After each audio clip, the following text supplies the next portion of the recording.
안녕하세요. 기독교 교육방송을 시청해주시는 국내외 시청자 모든 분들에게 진심으로 감사를 드립니다. 오늘은 성경 말씀은 디모데오 전서 2장 5절에서 6절을 제가 봉독해 올리겠습니다. 하나님은 한 분이시요 또 하나님과 사람 사이에 중보자도 한 분이시니 곧 사람이신 그리스도 예수라. 그가 모든 사람을 위하여 자기를 대성물로 주셨으니 기약이 이르러 주신 증거니라. 아멘. 아멘. 오늘 제목은 중보자는 오직 예수 그리스도 한 분뿐이다. 그 얘기입니다. 제목은 중보자는 오직 예수 그리스도 한 분뿐. 우리 주 예수 그리스도께서는 하나님의 은총을 온 세상에 확산시키기 위해서 오셨습니다. 또 온 세상 방방곡곡에서 사람들이 지은 죄를 위하여 고난받으셨고, 구주 예수 그리스도의 임무는 세상의 죄를 속죄하는 것이었습니다. 즉 하나님과 사람 사이에 중보자가 되는 것이었다는 것입니다. 우리는 사람의 육신을 입고 인자가 될 만큼 자신을 낮추신 예수 그리스도의 모든 명령에 순종해야 되겠습니다. 예수 그리스도께서 우리와 같은 사람이 되셔서 죽임을 당하신 것은 하나님과 우리 사이에 대변자와 중보자 되심으로써 우리에게 하나님께로 갈 수 있는 길을 열어주시기 위함이었다고 봅니다. 하나님의 말씀으로 돌아가자고 외치신 존 칼빈은 이렇게 말했습니다. 이웃이나 불신자를 구원의 길로 인도하기 위해 노력하지 않는 사람은 하나님의 영광을 중요하게 여기지 않고 하나님 나라의 중대한 힘을 감소시키며 하나님께 세상을 다스리지 못하도록 하나님에게 제약을 가하는 것입니다. 그들은 우리 구주 예수 그리스도의 사역과 죽음을 가리고 하나님 아버지로부터 받은 그분의 위엄을 떨어뜨리는 것입니다. 라고 말했습니다. 네. 개신교 신학박사 존 칼빈께서 하신 말씀이죠. 또 사도 바울은 히브리서 2장 17절에서 18절에 그 서신에서 이렇게 말씀했습니다. 그러므로 그가 범사의 형제들과 같이 되심이 마땅하도다. 이는 하나님의 일에 자비하고 신실한 대제사장이 되어 백성의 죄를 속량하려 하심이라 했습니다. 그가 시험을 받아 고난을 당하였은즉 시험 받는 자들을 능히 도우실 수 있느니라. 그래서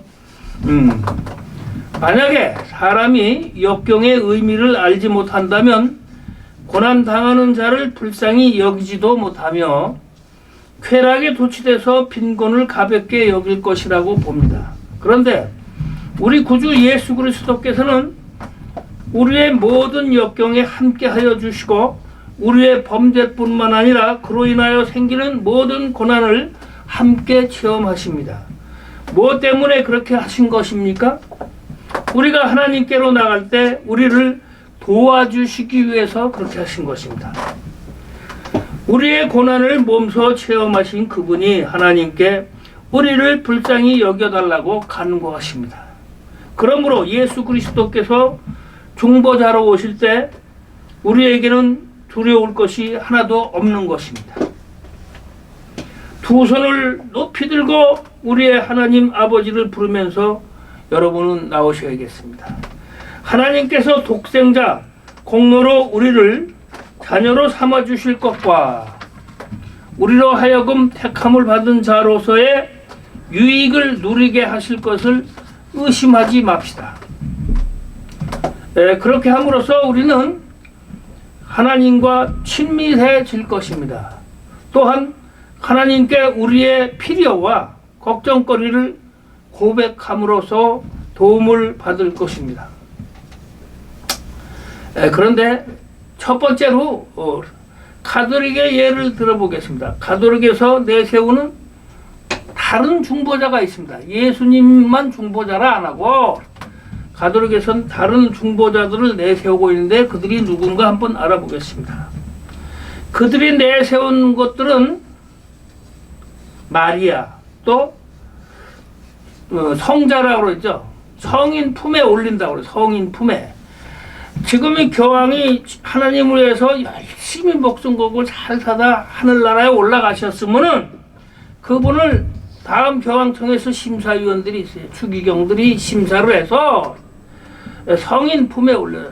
성인 품에 올리면은 그게 이제 자기네 말로는 그 사람이 기도를 해서 들어서 바로 뭐 죽은 사람이 낫다든지 그런 기적이 따른다든지 뭐 여러 가지 심사를 다 해서 이분은 분명히 하늘나라 가서 성인 품에 올라오셨다.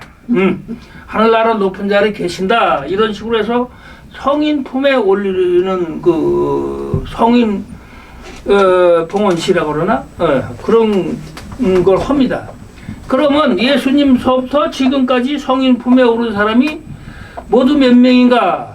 순교자들도 포함되고 또 증거자들도 포함되고 주교들도 포함되고 추기경들도 포함되고 일반 승인 신부 중에서도 선택된 자들 또 수도자들도 포함되고 수녀들도 포함되고 그 중에 많은 사람들에서 교황청의 심사에서 이분은 분명히 성인이 됐습니다. 성녀가 됐습니다. 이렇게 인정받아서 거기서 방을 내걸고 거기에서 이분은 순교자다라고 또 순교자 중에서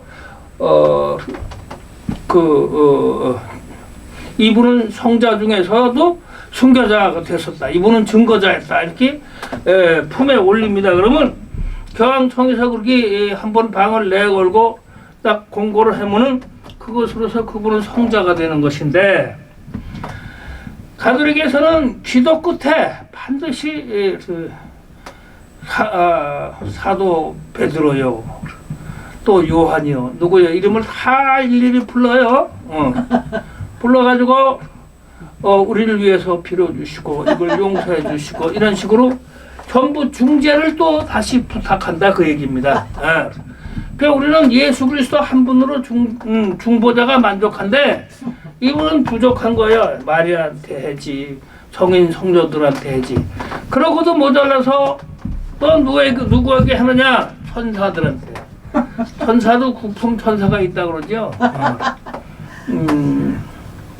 능품 천사, 또 무슨 천사, 또 그러고 가브리엘, 또 미가엘, 또 라파엘 등등 해서 천사들이 국품 천사로 나뉩니다. 그리고 천사들을 이름을 부르고 우리를 위해서 빌어달라, 도와달라, 또 내가 어려움에 처했으니 구제해달라는 식으로 이렇게 중보 기도를 합니다. 그래서 중보 기도가 예수 그리스도만 통해서 부족한 뜻을 여기다 표현해서 계속 하는 거예요. 그럼 나중에 하다 보면 한국에도 성인된 사람들이 많습니다. 김대건 신부여 나를 위해서 도와주시고 기도해 주시고 중보해 주시오 그 얘기입니다. 그 김대건 신부만 있어요. 한국에도 103위 성인이 있잖아요. 그 이름 다 부르다 보면 수천 명이 이른단 말이에요. 2000년부터 지금까지 따지면 그분들을 이름을 부르면서 우리를 중보해달라고 요청을 하는데 그렇다면 우리의 중보자이며 또 인자이신 예수 그리스도의 임무는 무엇이겠느냐 한번 따져볼 필요가 있다는 얘기죠. 사탄들은 우리의 마음을 흐리게 하기 위해서 우리로 하여금 하나님께서 보내신 중보자를 인식하지 못하게 하기 위해서 많은 애를 쓰고 있다는 것입니다. 그죠? 그래서 복음이 처음 전파될 때는 천사들을 중보자로 믿었던 이교도인들도 많이 있었습니다.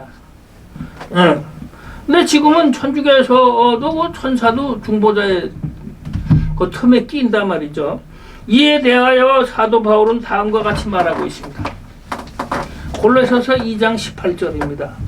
아무도 꾸며낸 겸손과 숭배를 이유로 너희를 정죄하지 못하게 하라. 꾸며낸 겸손과 숭배를 이유로 정죄하지 못하게 하라.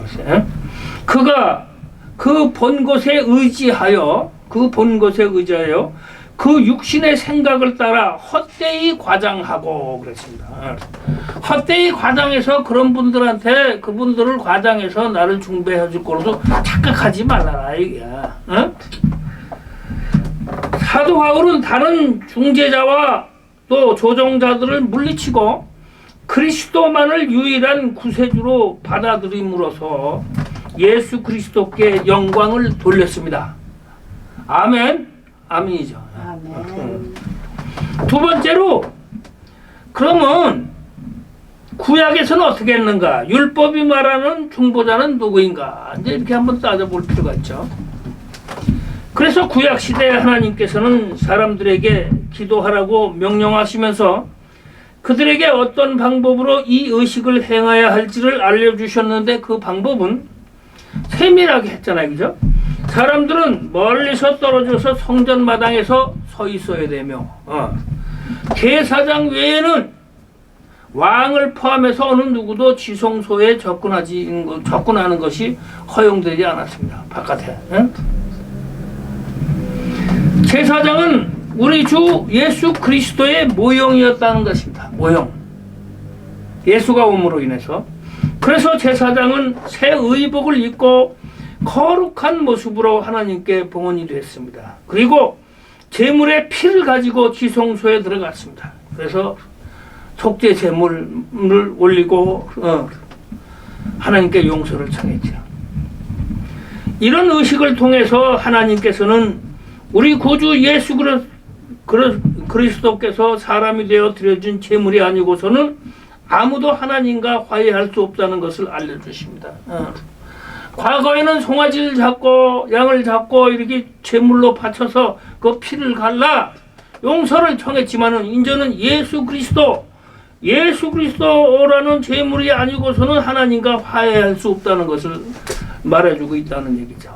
하나님께서는 교회의 모든 지체를 대신해서 중지할 대변자가 없이는 우리가 하나님께로 나아갈 수 없다는 사실과 이 중재자는 제물을 드림으로써 이루어진다는 사실을 가르쳐 주신 것입니다. 이것이 사도 바울이 중재자로서의 예수 그리스도에 대해서 말한 후에 모든 사람을 위하여 자기를 대속물로 주셨다라는 말을 첨가한 이유라고 보는 것입니다.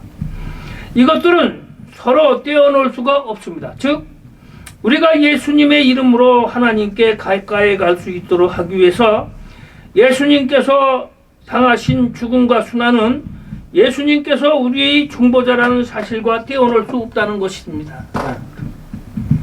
예수 그리스도께서는 진리와 신성과 율법의 완성을 보여주기 위해서 이 땅에 오신 것입니다.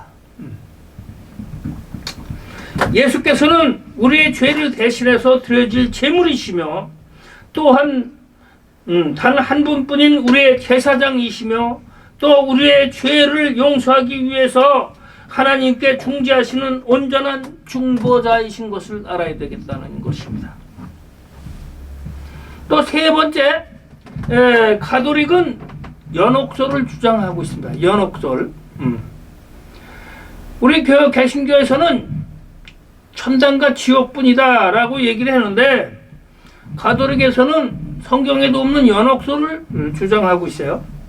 가톨릭 교회를 믿고 살다가 죽으면 지옥에는 가지 않지만은 죄 진 것만큼 연옥에서 몇백 년이고 천년이고 500년이고 살다가 세상에서 죄 지은 것만큼 살다가 그래서 감형이 되면은 하늘나라에 올라가서 천국에 갈 수 있다 이렇게 얘기를 해요. 그런데 살아있는 사람들이 기도를 하면 감형이 된다는 얘기요. 또 거기다 예물을 봉투에 내 예물을 내서 미사 예물로 집어넣고 미사를 한 대 더 드리면 더 빨리 감해진다 그 얘기요. 그렇죠? 감면설이란 말이야. 그래서 아무리 열심히 잘 사는 사람도 지가 하나님한테 깨끗이 못해서 일단 연옥으로 다 간다는 얘기예요. 죽으면 다 연옥으로 간다는 거. 천국으로 직행 안 해. 우리 개신교에서는 죽으면 천국 갔다 이러잖아요. 그 말을 감히 못해. 그 잔류로 남은 죄, 다 씻지 못한 죄가 아직도 남아있다는 거예요.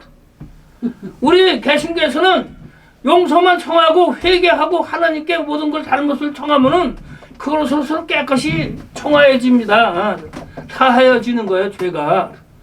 근데 베드로께서는 다 사여지지 않고 아직도 네가 죄 지은 데 대한 거기 형벌이 남아있다는 거예요. 그래서 그 형벌을 모두 마친 후에 하늘에 오를 수 있다는 건데 그게 언젠지 몰라. 100년이 될지 1000년이 될지 500년이 될지 내일 모레 올라갈지. 그래서 살아있는 신앙인이 믿음 중에 돌아가신 부모 형제를 위해서 기도를 합니다. 우리 아버지 어머니가 신앙생활을 열심히 하다 돌아가셨지만 그 지은 죄가 다 씻겨지지 못하고 지금 연옥에 가 계시는데 우리 부모님을 위해서 내가 미사 예물을 드려야겠다. 한 달에 일주일에 한 번씩 드려야겠다. 봉투를 재단에 올려놓고 신부님이 그 사람 이름을 불러주고 이 사람 연령을 위해서 위령 기도 미사를 드립니다. 이래. 그럼 그 사람이 미사 한 대가 기도 100번 하는 것보다 낫다는 거지, 그지? 돈이 들어가고 왕창 했으니까 기도 100번 한 것보다 미사 한 대 올려주면은 빨리 가면이 돼서 뭐 100년도 할 수 있고 뭐 때에 따라서는 얼마 할지 그건 알 수가 없는 거야. 천사만 안다 그런 식이야.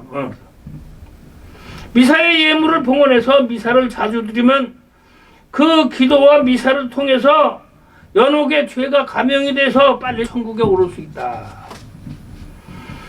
예를 들어서 연옥에서 500년 형벌이 매일 드려지는 미사 봉헌 예물에 의해서 자주 드렸더니 천국에 올라가신 것 같더라. 무지하게 빨리 감형돼서 바로 올라가더라. 한 2, 3년에도 과연 미사 예물 많이 드려서 천국에 앞당겨져서 갔는지 아니면 내가 죽을 때까지 기도해도 우리 부모가 천국에 아직 못 들어가는지 그건 모르는 거예요. 그죠? 내가 이제 앞으로 얼마 살아. 100년을 지나도 못 들어갈 수도 있고. 이래서 천국에 간 게 우리 아버지가 그렇게 열심히 살다가 신앙생활 하다 갔는데 미사예물 우리가 드려서 했는데도 부족해서 아직 천국에 갔는지 안 갔는지 의심스럽다 이렇게 얘기해. 그죠? 그렇다면 예수를 통한 구원은 어디로 도망갔냐 이게. 이는 예수를 통한 믿음으로 인한 완전한 구원은 없다는 것과도 같은 거예요. 같은 얘기입니다. 그래서 나도 죽은 뒤에 연옥을 면하려면 누군가 연령기도와 미사 봉헌 예물을 내줘야 되는데 우리 자식이 있으면 좋은데 자식이 없으면 이웃집한테라도 부탁을 해야 돼. 그죠? 그러니까 돈을 좀 놔뒀다가 이걸 드릴 테니 한 달에 한 번씩 미사 예물 얼마씩 좀 내주시오. 나는 이제 죽습니다. 이러고서 돌아가셔야 연옥에서 고생 많이 안 하고 좀 빨리 올라갈 거 아니에요. 그죠? 그렇게 미사의 예물은 생미사가 있고 살아있는 사람을 위해서 기도해주는 생미사가 있고 죽은 사람을 위해서 천국 가게 하는 연령미사가 있다는 말이에요. 그때 봉헌물을 낸단 말이에요. 봉투에 돈을 넣어서. 그거는 이제 10,000원이 되든 20,000원이 되든 50,000원이 되든 뭐 100,000원이 되든 봉투에 얼마 넣는지 모르죠. 그거는 이제 신부님이 그걸 쓰셔요. 생활비로. 생활비로. 예. 그 생활비를 쓰는데 큰 성당에서는 그게 연령미사가 너무 많이 들어와가지고 그냥 이렇게 되죠. 추석 때 같으면 그 돈을 다 넣고 이제 일일이 미사를 다 못 드릴 수도 있잖아, 그지? 그런 경우엔 저기 후진데 작은 교회 또 아니면 어디 기도원 이런 데서 봉사하는 신부한테, 친구 신부한테 보내주고 내 대신 네가 미사 예물을 드리고 좀 미사를 드려달라 이럴 수도 있어요. 그럼 그분이 그걸 받아서 자기 용돈으로 쓰면서 미사를 드려줘요. 신부들이 한 달 월급이 아마 한 20년 전에 한 40만 원 이랬는데 지금은 많이 올라서 한 100만 원 되겠죠. 또 왜요? 3배 올랐다 해도 120만 원이겠지. 그러니까 억지로 생활비만 주는데 그 나머지는 뭘로 충당하느냐? 연령미사 예물, 또 생미사 예물 이걸 받아서 그거로 충당하고 그 성도 수가 많고 신자 수가 많고 돈이 많이 들어오면 그걸로다가 이제 차 기름도 떼고 뭣도 하고 뭐 골프도 좀 치러 다니고 여러 가지 할 수가 있는 거예요. 그 시골에 또 기도원에 아무것도 없는데 가서 이렇게 혼자 계신 신부님은 돈 들어올 때도 없고 동창 신부가 보내주는 그런 미사 예물이나 받아서 좀 드리고 그걸로 용돈이나 할까? 그런 식이란 말이죠. 또 이게 하나의 면죄부나 비슷한 거예요. 면죄부나. 근데 아직도 면죄부가 있다고 생각되는 거는 가톨릭의 면죄부라고 해서 교황님이 전대사를 내리는 경우가 있어요. 예를 들어서 김대건 신부 성당이 있어. 경기도 어디에. 또 김대건 신부의 묘지가 있다고. 또 프랑스 때 어느 신부의 묘지가 한국에 있어. 이런 사람들 다 순교했다 이게야. 그런 묘지에 가서 요번엔 지정을 해. 금년에는 이 묘지에 가서 미사를 드리는 사람들은 전대사를 준다. 그래가지고 지금까지 살아서 지은 죄를 싹 씻어준다 이게. 무슨 얘기인지 아시죠? 그거 죄를 감면 받으려고 거기 가는 거요. 길을 쓰고 가서. 그래야 또 거기도 운영이 될 거 아니야, 그죠? 미사 예물을 내고 그러니까. 이를 사면 받으려고 성도들은 성지순례 등 가는 경우가 많습니다. 그리고 갔다 와서 자기는 죄가 사해졌다고. 교황님의 전대사에 의해서 난 사해졌다. 교황님. 그 법이요. 교황청의 법이야, 로마 교황청의. 신부들은 그 성지에 와서 드리는 미사 예물로 그 성지는 운영이 되죠. 돈이 많이 들어오면요, 그 위에 그 주교청에다가 또 내야 되는 거예요, 돈을. 자기가 다 관리 못해. 자기 봉급을 거기서 주는 걸 또 받아먹어, 조금씩.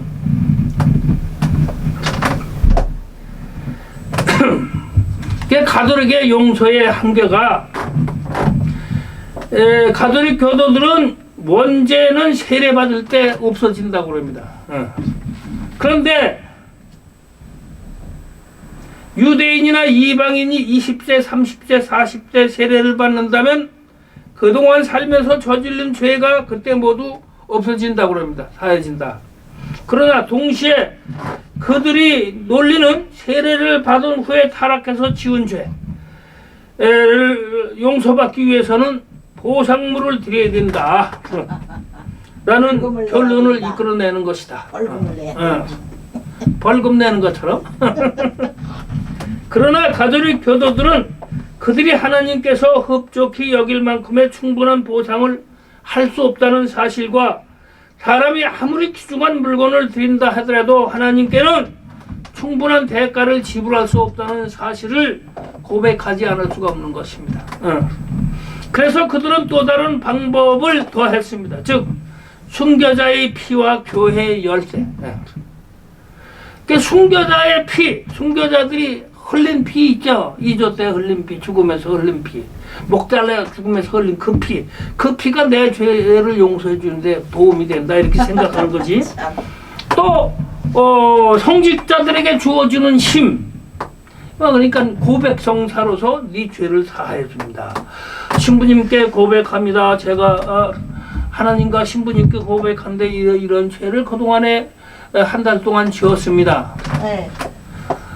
근데 그 죄가 아직 크게 남아 있는데 용서 바랍니다. 그럼 신부가 예수 이름으로 사해준다 이런 식으로 이제 사해주는 거 대리자로서.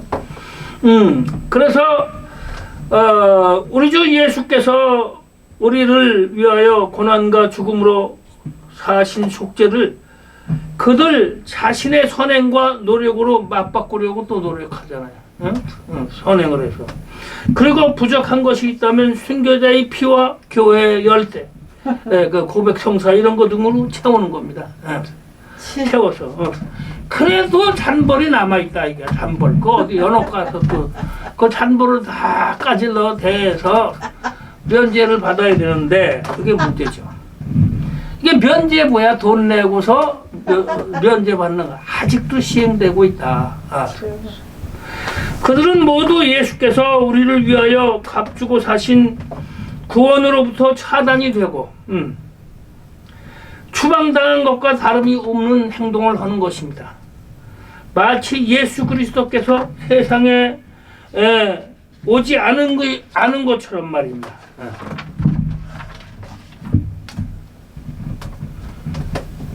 그래서 이제 결론을 말씀드리면 우리는 믿음으로서 구원을 받습니다. 그죠?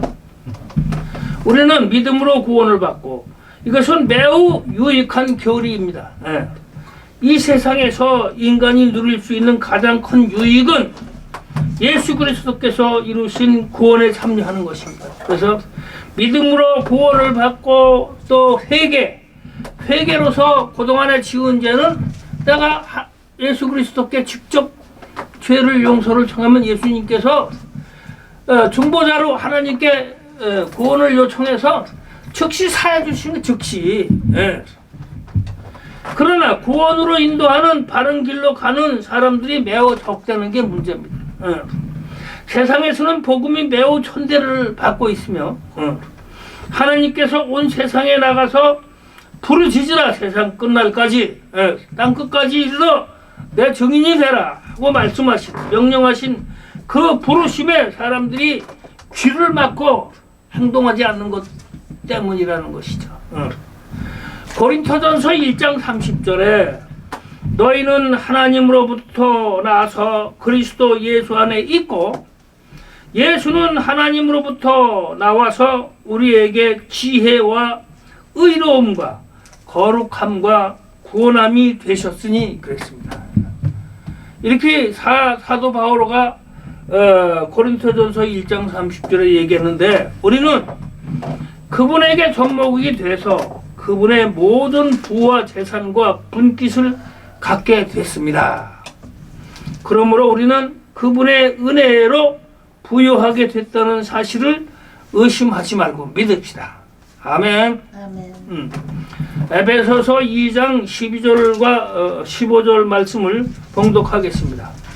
그때 너희는 그리스도의 밖에 있었고 이스라엘 나라 밖의 사람이라 약속의 언약들에 대하여는 외인이요 세상에서 소망이 없고 하나님도 없는 자이더니 이제는 전에 멀리 있던 너희가 그리스도 예수 안에서 그리스도의 피로 가까워졌느니라. 그는 우리의 화평이신지라 둘로 하나를 만드사 원수된 것 곧 중간에 막힌 담을 헐어버리시고 원수된 것 곧 의문에 속한 계명의 율법을 자기 육체로 폐하셨으니 이는 이 둘로 자기의 안에서 한 새 사람을 지어 화평하게 하시고 그랬습니다. 에베소 2장 12절에서 15절 말씀이죠. 유대인 외에 세계 어느 나라 사람이라도 믿음으로 예수님과 화평되고 구원받을 수 있음을 말하고 있는 것입니다. 예전에는 유대인만 구원받는 식으로 이해했잖아요. 그죠? 구약에. 그러니 유대인과 이방인 사이에 있었던 차별이 철폐됐다는 것입니다.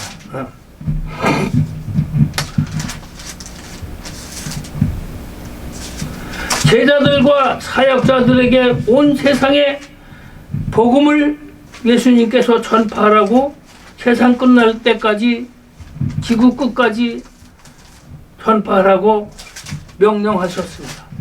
우리는 우리 몸을 하나님께 바치고 순종하면서 고개를 숙이고 그 이름을 존귀히 여기면서 예수 그리스도를 찬미해야 되겠습니다. 아멘. 그렇게 할 때 하나님께서 우리를 당신의 자녀로 인정할 것이며 우리는 우리의 목숨이 다하는 날까지 하나님을 우리의 아버지이며 우리의 구세주라고 부르게 될 것입니다. 아멘. 아멘.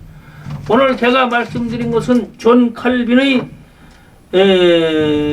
목회 서신 강해 중에서 필요한 말을 골라서 여러분과 함께 은혜를 나누었습니다.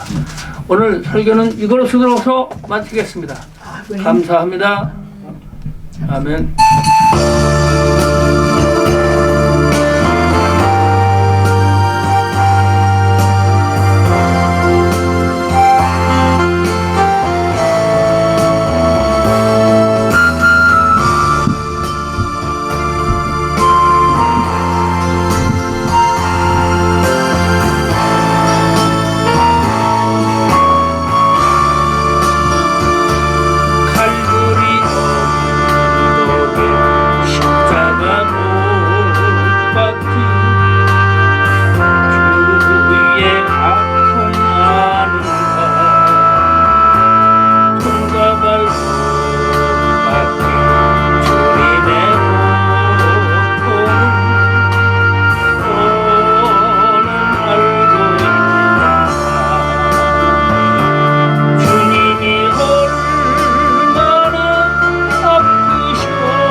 하리옵니다.